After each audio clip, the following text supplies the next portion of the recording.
La campagne se joue aussi sur les réseaux sociaux et tous les coups sont permis, y compris les fake news. Ces fausses informations souvent propagées par des militants pour influencer le vote. Comment faire la part du vrai et du faux? Lucille Guichet, Patrick Tsinsin, Sandroli. Ça a l'aspect d'une information, le goût d'une information, mais ce n'est pas une information. L'intox, la fake news, se développe sur la toile et avec les réseaux sociaux, elle se répand à la vitesse d'un clic. Construite par des militants pour influencer le vote des lecteurs, avec plus ou moins de finesse. Chers compatriotes, mes chers amis Yorana, si l'on veut que le pays se relève, que le pays se développe, qu'il y ait vraiment du travail pour tout le monde, eh bien, il faut voter pour le Tapura Atira. Alors non, Gaston Floss n'appelle pas à voter pour le Tapura, ni Moetei Broderson via un faux compte Facebook, ou encore le Tavini dément fermement avoir reçu des consignes de Paris. Les internautes doivent apprendre à démêler le vrai du faux. On va vérifier évidemment, on va comparer, et j'aurais tendance à aller sur les sites et les Facebook des médias traditionnels pour voir ce que les vrais journalistes en disent. Parce que je dis bien les vrais journalistes, parce qu'il y a des gens qui se transforment en journalistes sur les réseaux sociaux, mais qui n'ont pas eu la formation qu'on a. Enfin, non, la campagne du Tapura ne peut pas coûter plus de 3 milliards de francs aux contribuables puisqu'elle est plafonnée à 30 millions par le code électoral pour un remboursement de 14,4 millions par l'État. Le Tahuera dénonce et accuse 500 millions de subventions entre deux tours. Ça laisse à penser que c'est un geste fait pour recueillir des assentiments ou des votes. Les mots de la tête de liste du Parti Orange, Jeffrey Salmon, sur le banc des accusés du Tahuera. Donc le Tapura, le Parti Orange parle d'arrosage électoraliste pendant la campagne. Gaston Floss qui dénonce aussi un vote sans pièce d'identité à Bora Bora et de rajouter que les élus du parti d'Edouard Fritsch auraient fait régner la terreur dans les bureaux de vote. La tête de liste du Tahuera, Jeffrey Salmon, s'exprime et explique pourquoi le Parti Orange a des doutes sur la sincérité du vote. Propos recueillis par Patrick Tsinsin. Dénoncer certains agissements qui, pour nous, interrogent la sincérité du vote, comme la distribution de bons d'essence, la distribution de côtes de bœuf, enfin, toute une série de choses qui nous semblent assez difficile à comprendre.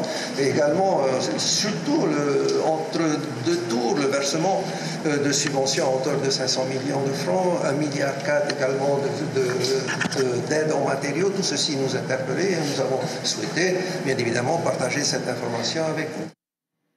Jeffrey Salmon qui a affirmé qu'il avait un casier judiciaire vierge. Et à chaque élection, il y a les nouveaux arrivants. Je vais parler des électeurs qui sont devenus majeurs depuis les dernières élections. On part tout de suite à Tubuai, aux Australes, à la rencontre d'un jeune homme qui a voté pour la première fois, Gilles Busseuil, Mario Leroy.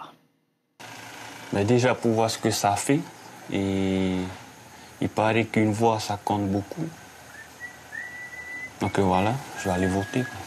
Grand jour ce matin pour Tyrone. À bientôt 19 ans, il s'apprête à accomplir son devoir de citoyen pour la première fois. Un choix plutôt difficile pour lui. Il avoue ne pas être très au fait de la vie politique. Avec maman, des fois on se parle. On parle un peu de politique, un peu. Et comme aussi elle a un contrat à la mairie. Donc elle connaît aussi. Particularité dans la famille, par conviction religieuse, le papa, lui, ne participe à aucune consultation. Ce sont les valeurs que j'ai pu apprendre dans la Bible, donc c'est la valeur vis-à-vis de la religion, mais tout en respectant les autorités, comme j'avais dit, le Tawana et ses conseillers. Je pense que c'est aussi être un bon citoyen, de respecter la loi, de payer ses taxes, d'être bien avec tout le monde. Accompagné de sa maman, le jeune homme découvre le passage obligé par l'isoloir. Il est à la recherche d'un travail, mais il est rentré sur Tubuai sans avoir terminé sa formation de frigoriste à Tahiti. Les perspectives d'emploi sur l'île sont réduites, voire inexistantes. Ouais, trouver du travail, c'est important, surtout dans notre situation familiale. Il n'y a que ma mère qui travaille et c'est pas suffisant, quoi. Comme ses amis sur l'île, Tyrone s'investit dans le sport, mais il espère surtout de ces élections une amélioration de sa situation. Et le débat tahitien hier sur ce plateau a fait réagir sur les réseaux sociaux. Les trois thèmes abordés ont encouragé les discussions entre Gaston Tandson, Teura Iriti et Moetei Broderson. Parmi les thèmes justement qui ont été abordés, la tentative d'alliance entre le Tahuera et le Tavini, le foncier et l'éducation. Prochain débat, ce sera mercredi en français cette fois.